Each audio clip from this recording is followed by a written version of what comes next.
Welcome to Not Milk Never Milk. Subscribe if you're lactose intolerant. In this video, I will show you how to make cheesecake in a simple way. First, let's prepare our delicious crust. You'll need about 1½ cups of finely crushed graham cracker crumbs. Combine these with 1/4 cup of melted butter and 2 tablespoons of sugar. Mix it all together until well combined, then firmly press this mixture into the bottom of a 9-inch springform pan. This creates the perfect foundation for our creamy dessert. Now, let's create that wonderfully smooth and creamy filling.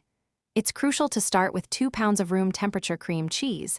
This ensures a lump-free mixture. Beat the cream cheese until it's light and fluffy. Then, slowly incorporate 1½ cups of sugar and 2 teaspoons of vanilla extract. Finally, gently mix in 4 large eggs, one at a time, just until they are combined, being careful not to overmix. With our filling ready, it's time for baking. Carefully pour the creamy mixture over your prepared graham cracker crust in the springform pan. Bake your cheesecake at 325 degrees Fahrenheit for about 60 to 75 minutes. The center should still have a slight jiggle when gently shaken.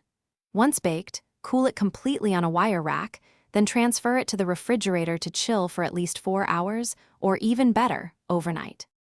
Finally, the moment we've been waiting for, serving your perfect cheesecake. Carefully run a thin knife around the edge of the pan before releasing the springform sides. For a beautiful presentation, garnish with fresh berries, a drizzle of chocolate, or a simple fruit topping. To get clean slices, use a warm, clean knife for each cut. Any remaining cheesecake can be stored in the refrigerator for up to 5 days. Enjoy your homemade masterpiece. Thanks for watching. If this was helpful, leave a like and consider subscribing. See you next time.